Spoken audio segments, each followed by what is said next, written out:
കേരളത്തിലെ ഒരു PSC അംഗത്തിന്റെ മാസശമ്പളം എത്ര രൂപയാണെന്ന് നിങ്ങൾക്കറിയാമോ? 4 ലക്ഷം രൂപ. കേരളത്തിലെ ഞാനടങ്ങുന്ന ചെറുപ്പക്കാർ നിർബന്ധമായും മനസ്സിലാക്കേണ്ട ചില കണക്കുകൾ പറയാം. കേരള PSC ചെയർമാന്റെ ഒരു മാസത്തെ ശമ്പളം 4,10,000 രൂപയാണ്. അതായത് കേരളത്തിലെ PSC അംഗത്തിന്റെ ഒരു ദിവസത്തെ ശരാശരി ശമ്പളം 13,000 രൂപ. ഇന്ന് കേരള PSCയിൽ ഇപ്പോൾ പറഞ്ഞ ചെയർമാൻ ഉൾപ്പെടെയുള്ളത് 17 അംഗങ്ങളാണ്. അതായത് ഈ 17 അംഗങ്ങൾക്ക് ശമ്പളം കൊടുക്കുന്നതിനായി ഒരു മാസം കേരള സർക്കാർ ചെലവഴിക്കുന്നത് 69,70,000 രൂപയാണ്. ശമ്പളത്തിന് പുറമെ PA, വീട്ടുവാടക അലവൻസ്, വാഹന അലവൻസ്, അതിൻ്റെ ഡ്രൈവർ, ആശ്രിതർക്കടക്കം മെഡിക്കൽ ചെലവുകൾ, അങ്ങനെയുള്ള ആനുകൂല്യങ്ങൾ വേറെയും. കേരളത്തിലെ ഒരു PSC അംഗത്തിന്റെ വാർഷിക വരുമാനം 48 ലക്ഷം രൂപയാണ്. പരമാവധി 6 വർഷം അല്ലെങ്കിൽ 62 വയസ്സ് തികയുന്നതുവരെ എന്ന വ്യവസ്ഥയിലാണ് ഒരു PSC അംഗത്തിന്റെ നിയമനം. അതായത് ഈ 6 വർഷ കാലയളവിൽ കേരളത്തിലെ ഒരു PSC അംഗത്തിന്റെ വരുമാനം 2,88 ലക്ഷം രൂപയാണ്. ജീവിതാവസാനം വരെ പെൻഷനും മെഡിക്കൽ ആനുകൂല്യങ്ങളും കിട്ടും. അടിസ്ഥാന ശമ്പളത്തിന്റെ 45% പെൻഷനായി നൽകുന്നത്, അതായത് 2.5 ലക്ഷം രൂപ വരെ. ഇനി ഇവിടുത്തെ പ്രധാന പോയിന്റ്, ഇത്രയധികം ശമ്പളവും ആനുകൂല്യങ്ങളും കൈപ്പറ്റുന്ന കേരള PSCയിലെ ഒരു അംഗമാകാനുള്ള യോഗ്യത എന്താണെന്ന് നിങ്ങൾക്കറിയാമോ? ഒരു യോഗ്യതയും വേണ്ട, എവിടെയും അത് പറയുന്നുമില്ല.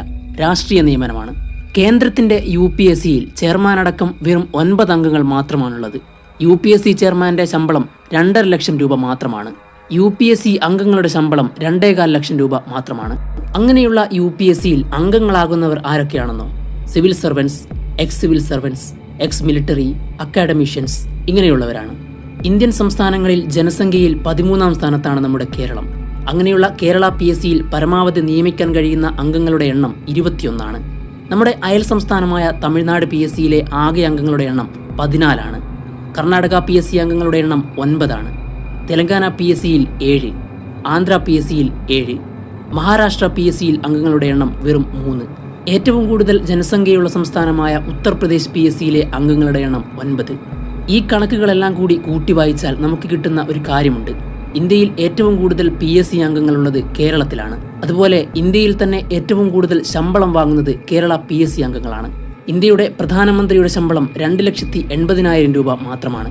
കേരളത്തിലെ മുഖ്യമന്ത്രിയുടെ മാസശമ്പളം 1,80,000 രൂപ മാത്രമാണ്.